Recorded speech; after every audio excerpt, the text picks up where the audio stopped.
So hi everyone, today we're going to discuss destructors. In the previous lecture we discussed constructors, right? So if you haven't learned about constructors or have any doubt, please go through that lecture. So without any further delay, let's move forward, right? So destructors are a member function, right? As simple as that. Destructors are nothing but a member function, just like constructors, right? So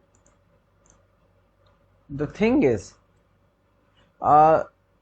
destructor is a member function which are invoked automatically whenever an object is destroyed. Here, when an object is destroyed means like when the program is going to end, right? Object is something which is proper entity in the memory, so that memory is being assigned back to the heap, and that thing happens. Why? When the program is going to end, or some situations like that, like if we are going to use the delete operator to actually or manually delete the object. So these sort of things happen. So when these sort of things happen, the object is getting destroyed and the destructors are invoked automatically, right? So we cannot invoke a destructor manually. So there are some interesting facts about destructors. Some properties of destructors you can see. Just like constructors, destructors don't have any return type, right? So they don't return anything, and we cannot put void, int or something like that, just no return type. However, the syntax to declare a destructor is different, right? So we'll see to that shortly. And unlike constructors, we can't have multiple destructors, right? So we can't give arguments to the destructors. Like we have three types of constructors. If you remember, we have default constructor, we have parameterized, and we have copy constructors, right? So but we have only one type of destructor, and what's the syntax of that destructor, we will see to that again in the shortly, right? So why to manually create destructors, right? So the thing is, destructors are important, right? But till now we have run many programs, right? In those programs we haven't defined the destructors manually. So what's the importance of those destructors? Why do we want to manually create a destructor? Basically just like constructor. So to answer this question, right? So let's take analogy of a constructor to understand destructor better. If we don't declare a destructor, the compiler automatically creates a destructor and provides it to the runtime, right? So if we want to take track of something, or if we want to do some debugging or something like that, if we want to keep a track to see, okay, when the object is getting destroyed, so if we want to track those kind of things, we need destructors, right? We need to manually declare the destructor so that we actually know when the object is getting destroyed, because when the object is getting destroyed, we already know the destructors are invoked, right? So also there are some classes where the pointers are involved, where the dynamic memory allocation is taking place, and there we have to manually create the destructors to avoid the memory leak, right?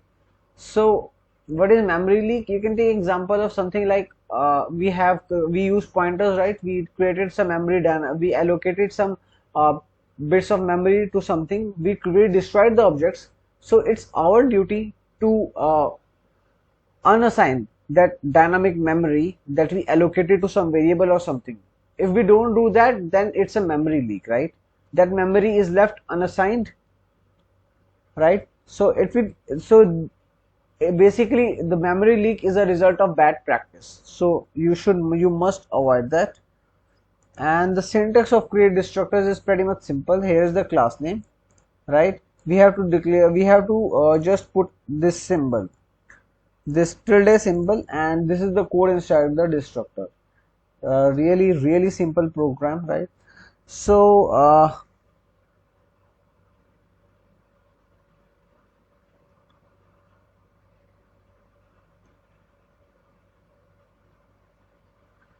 here you can see there is syntax of the construct of the destructors is similar to that of the default constructor. Just we have to put this tilde symbol and all set, right? Here is the constructor and this is the destructor, right? So that's the thing, and let's see the program practically and see how the things actually happen, and to see if destructors actually make a difference or not, right? So in this example we're not going to discuss, we're not going to put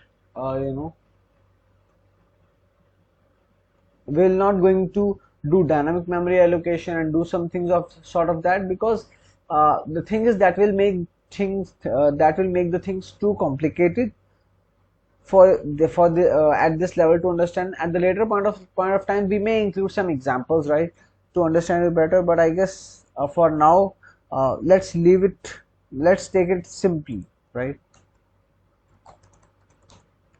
Let's move forward. Here is the, this is the header file, this is the namespace standard, and let's declare a class. To declare any class, let's say A or something like that.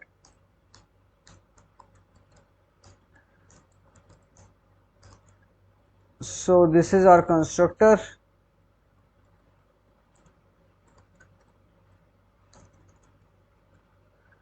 constructor, the object is created, the constructor is used to assign the memory, or to do some to assign some external memory to the object, and destructor will be exact opposite. We need to unassign the memory and put the memory back to the heap, right? And this is the destructor, right? And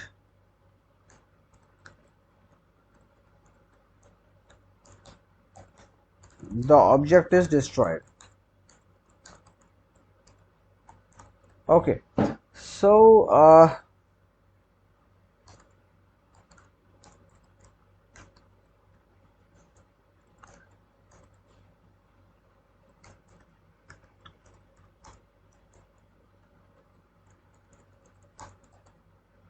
we created the object, and let's see if the object is created or not, right? And let's do some things, right? Let's do some calculations or print something like,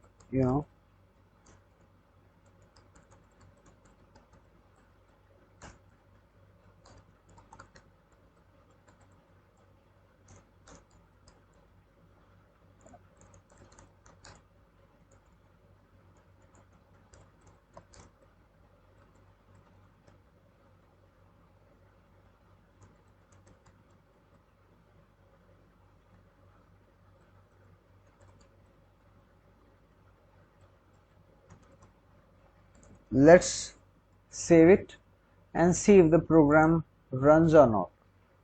See, we cannot invoke this, and we haven't invoked this.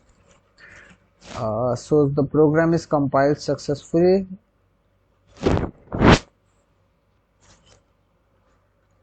Let's see if the program runs perfectly or there are some issues. It's taking time. Let's see. Okay, my mistake, I pressed the key by mistake, and let's see. Yeah, So the object is created right here only. This default constructor is invoked. This is print something, and this is the statement 2, and after that when the program is going to end, then this destructor will be invoked, right? So here is this, the object is destroyed. Let's try to manually invoke the destructor, I guess, and we already know that it's not possible, right?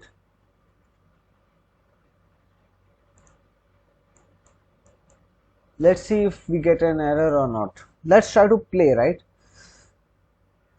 See, there's no way you can call a destructor directly. You will invite an error. So see, the important part is, since you have understood destructors or everything, the important part is practice, right? You think this whole editor as a playground. You can play as much as you want, do experiments, but first clear your concepts, right? You understand some basic concept. After that, you can do all the means, permutations and combinations of that, but before that you need to understand the things. But after that, because see, if you understood, if you're not able to understand the concepts, and after that you're trying to do some examples or something sort of that, it may, okay, let's put it that way. This is your playground. Play with it as much as you can. As simple as that. The more you practice, the more you experiment, the more doubts you will have. And when you clear those doubts, it will make your concept more and more stronger, right? So nothing will happen. Your system will not be, destroyed or something like that. Nothing will going to happen, right? So practice as much as you can. So this is this was the lecture for today. In the next lecture, so this is